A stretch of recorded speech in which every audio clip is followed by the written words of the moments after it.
नमस्कार, मैं डॉक्टर कंचन सिंह भारत होम्योपैथी में आप सभी का स्वागत करती हूँ। और आज के इस वीडियो में मैं आप सभी से बात करने वाली हूँ उन डायलिसिस पेशेंट के लिए जिनकी डायलिसिस हो रही है और आप अपनी डायलिसिस को कैसे कम कर सकते हैं। तो चलिए वीडियो को स्टार्ट करते हैं। जब आपकी किडनी काम नहीं कर पाती है तो वो वेस्ट मटेरियल को भी फिल्टर नहीं कर पाती है। साथ ही साथ जितने इलेक्ट्रॉल्स हैं जैसे कि पोटेशियम है उनको भी बैलेंस नहीं कर पाती है, एसिड को भी बैलेंस नहीं कर पाती है और हमारे ब्लड प्रेशर और हमारे ब्लड शुगर लेवल को भी बैलेंस नहीं कर पाती है। किडनी का काम है हमारे शरीर के अंदर जितने भी वेस्ट मटेरियल हैं, एक्सेस वाटर है, वेस्ट प्रोटीन है, उनको फिल्टर करके यूरिन के जरिए बाहर निकाल देना। और इसके अलावा किडनी का काम है हमारे ब्लड प्रेशर को भी मैनेज करना, शुगर को भी मैनेज करना, एसिड को भी मैनेज करना और जितने भी इलेक्ट्रॉल्स हैं उनको भी मैनेज करना और साथ ही साथ हमारे हार्मोन्स को भी बैलेंस करना किडनी का ही काम होता है। लेकिन जब हमें कोई प्रॉब्लम आ जाती है जैसे कि हाई ब्लड प्रेशर हो गया या हाई ब्लड शुगर हो गया या आपको रिकरेंट यूटीआई हो रहा है या आप पीकेडी से सफ़र कर रहे हैं तो आपकी किडनी उतनी अच्छे तरीके से काम नहीं कर पाती है जितने अच्छे तरीके से वो पहले किया करती थी। तो इस कंडीशन में पेशेंट का जो क्रेटिनिन का वैल्यू है वो धीरे धीरे बढ़ता चला जाता है। 4 है, 5 है, 6 है, 10 है, 11 के करीब भी पेशेंट चला जाता है। साथ ही साथ जो यूनिट है यानी कि जो यूरिया का है वो भी उनका इंक्रीज हो जाता है। अब यूरिया जो है ये किसका बाई प्रोडक्ट है? हमारे लीवर का बाई प्रोडक्ट है। जब भी हम कुछ खा रहे हैं, कुछ भी खा रहे हैं, चाहे वो हम चाय पी रहे हैं, चाहे हम दाल चावल रोटी सब्जी कुछ भी खा रहे हैं, लीवर उनको डाइजेस्ट करके एक बाई प्रोडक्ट बनाता है जिसे हम यूरिया कहते हैं। अब यही यूरिया हमारे ब्लड में मिक्स होता है और इसे हम ब्लड यूरिया कहते हैं। अब यही ब्लड यूरिया हमारे किडनी की तरफ गया उनको फिल्टर करने के लिए। किडनी लेकिन क्या है, पहले की तरह वो फिल्टर नहीं कर पा रही है तो यूरिया को भी हमारे बॉडी में धीरे धीरे स्टोर करने लगती है जिससे हमारा यूरिया का लेवल हमें बढ़ा हुआ दिखाई देता है। साथ ही साथ जो हमारा पोटेशियम है वो भी क्या है, किडनी क्या है, इलेक्ट्रॉल्स को भी बैलेंस करती है। लेकिन किन्हीं कारणों की वजह से जब हमारा पोटेशियम का वैल्यू भी बैलेंस में नहीं आता है, किडनी हमारी काम नहीं कर पाती है तो पोटेशियम के लेवल को भी इंक्रीज करने लगती है। जो पोटेशियम का जो नॉर्मल वैल्यू होता है वो 5 के करीब होता है।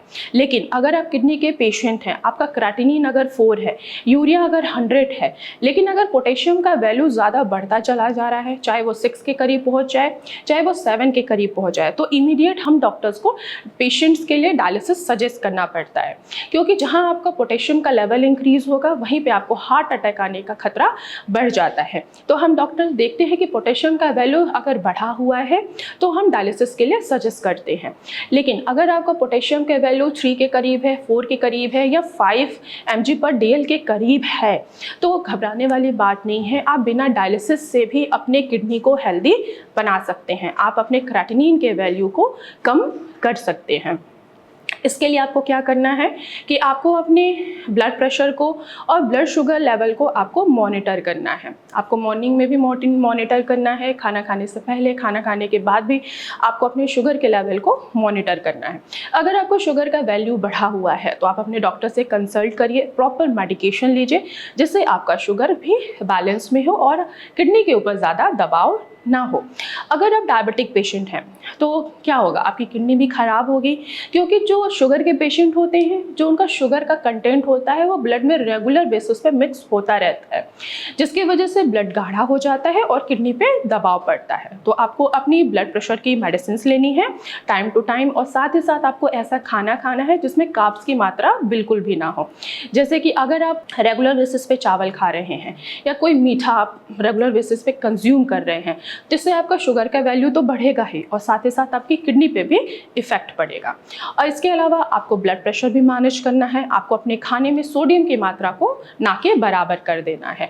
आपको सेंधा नमक का ही इस्तेमाल करना है जिससे आपका ब्लड प्रेशर भी मैनेज रहे और आप डायलिसिस की तरफ ना बढ़ें। इसके अलावा आपको ऐसे खाने पीने में आपको ध्यान रखना होगा जो जिनमें पोटेशियम की मात्रा ना के बराबर हो। जैसे कि अगर आप जो ज़मीन के ऊपर की वेजिटेबल वेजिटेबल्स होते हैं, हमारे लौकी हो गया, घिया हो गया, तोरी हो गए, टिंडे हो गए, परवल हो गए, इनमें पोटेशियम ना के बराबर होता है, तो आप इनका सेवन कर सकते हैं। अगर आप पोटेशियम रिच डाइट लेते हैं तो इससे आपका पोटेशियम भी बढ़ेगा, आप डायलिसिस की तरफ भी जा सकते हैं। तो आपको ज़मीन के अंदर जितनी भी वेजिटेबल्स हैं, जैसे कि हमारा साग हो गया, बथुआ हो गया, मेथी हो गया, अब विंटर का सीज़न आने वाला है और कहीं ना अब हर जगह साग भी अवेलेबल है, तो पेशेंट बोलते हैं कि हम साग खा लें, साग से तो हमें कोई प्रॉब्लम नहीं होगी, हमें कोई वेजिटेबल्स नहीं दिख रहा है, अब हमें लौकी खाने का मन नहीं करता है, कद्दू खाने का मन नहीं करता है। लेकिन स्पेशली मैं उन पेशेंट्स को कहूँगी कि अगर आप साग खा रहे हैं, पालक खा रहे हैं, मेथी खा रहे हैं, बथुआ खा रहे हैं, तो इससे आपका पोटेशियम का लेवल इंक्रीज़ होगा, आपका क्रेटिनिन भी बढ़ेगा, पोटेशियम का वैल्यू भी बढ़ेगा और आप डायलिसिस की तरफ बढ़ते चले जाएंगे।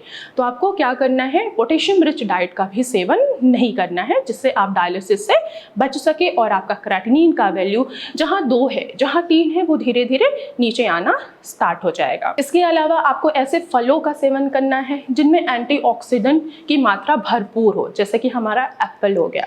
एप्पल में एंटीऑक्सीडेंट पाया जाता है जो किडनी के ऊपर जो ऑक्सीडेटिव स्ट्रेस आया है उसको वो कम करता है और हमारी किडनी को हेल्दी बनाने में हमारी मदद करता है। तो आप सेब का सेवन कर सकते हैं, आप पपाया का भी सेवन कर सकते हैं। पपाया हमारे पाचन तंत्र को नियंत्रित करता है, कब्ज होने की समस्या से बचाता है, तो आप पपाया का भी सेवन कर सकते हैं। इसके अलावा अगर आप डायबिटिक पेशेंट हैं तो आप जामुन का सेवन करिए, आप अमरूद का सेवन करिए। इससे आपका क्रेटिनिन का वैल्यू बढ़ेगा नहीं, उल्टा नॉर्मल रेंज में भी धीरे धीरे आना स्टार्ट हो जाएगा। अब आपका क्रेटिनिन क्यों बढ़ रहा है? क्योंकि आप अपने खाने में क्या ले रहे हो, एक्सेस मात्रा में प्रोटीन। मैं डायलिसिस वाले पेशेंट और जो किडनी के पेशेंट हैं मैं उनको प्रोटीन अलाउ नहीं करती हूँ, क्योंकि आपका जो क्रेटिनिन है वो वेस्ट प्रोटीन है जो कि आपके मसल से ही ब्रेक डाउन होके निकलता है। अगर आप एक्सेस मात्रा में प्रोटीन लेंगे तो आप डायलिसिस की तरफ ही बढ़ेंगे। तो आपको अपने खाने में प्रोटीन की मात्रा को बैलेंस करनी है। आपको चिकन नहीं खाना है, आपको मटन नहीं खाना है, आपको फिश नहीं खाना है, आपको अंडे नहीं खाने हैं। और जितने डेयरी प्रोडक्ट हैं जैसे कि हमारा दही हो गया, दूध हो गया, लस्सी हो गई, पनीर हो गया, इनका भी आपको सेवन नहीं करना है, क्योंकि इनमें प्रोटीन के साथ साथ इनमें फॉस्फोरस भी पाया जाता है। अगर आप एक्सेस मात्रा में प्रोटीन ले रहे हैं या फॉस्फोरस भी कंज्यूम कर रहे हैं तो आप डायलिसिस की तरफ बढ़ेंगे, ना कि आप डायलिसिस से फ्री होंगे। तो आपको प्रोटीन की मात्रा भी ना के बराबर करनी है और फॉस्फोरस की मात्रा भी आपको ना के बराबर ही करनी है। आपको ऐसा प्रोटीन लेना है जिससे आपकी बॉडी लीन थीन बिल्कुल भी ना दिखे। तो आप मूंग की दाल का सेवन आसानी से कर सकते हैं। अगर आपका क्रेटिनिन का वैल्यू 2 है या 3 है तो आप कभी कभी अरहर दाल का या मसूर की दाल का भी आप सेवन आसानी से कर सकते हैं। हमने अभी आपको बोला कि आपको दूध नहीं लेना, आपको दही नहीं लेना, आपको लस्सी नहीं लेना, आपको लेमन नहीं लेना। क्यों? क्योंकि ये खटास होती है, इसमें एसिटिक एसिड होता है जो आपके ब्लड में क्या है, एसिड की मात्रा है। किडनी अभी आपके फिल्टर नहीं कर रही है, वो एसिड को भी बैलेंस नहीं कर रही है। अगर आप खट्टी वाली चीज़ें लेते हैं तो इससे क्या होगा, आपके ब्लड में मेटाबॉलिक एसिडोसिस होगा और आपका क्रेटिनिन बढ़ सकता है। तो इसीलिए हम डॉक्टर्स इन सभी फूड को आपको लेने से मना करते हैं कि आप दही नहीं खाइए, आप दूध नहीं खाइए। अगर आप ये चीज़ें खाते हैं तो आप डायलिसिस की तरफ ही बढ़ेंगे। तो सिंपल सी बात ये है कि आप अगर डायलिसिस पे नहीं जाना चाहते हैं, आप डायलिसिस से मुक्त होना चाहते हैं, तो आपको क्या करना है, पहला पॉइंट है कि आपको अपने ब्लड प्रेशर को मैनेज करना है। दूसरा, आपको ब्लड शुगर को भी मैनेज करना है। तीसरा, अपने डाइट में प्रोटीन की मात्रा को ना के बराबर करना है। चौथा, ऐसे वेजिटेबल्स लेने हैं जिनमें पोटेशियम की मात्रा ना हो। पांचवा, कि आपको ऐसे फ्रूट्स लेने हैं जिनमें एंटीऑक्सीडेंट भरपूर मात्रा में मिलती हो। फिर ये रही आज की वीडियो में कि एक डायलिसिस पेशेंट को हम डायलिसिस से कैसे मुक्त करा सकते हैं। तो आज की वीडियो में बस इतना ही, फिर मैं मिलूंगी नेक्स्ट वीडियो में। तब तक के लिए धन्यवाद।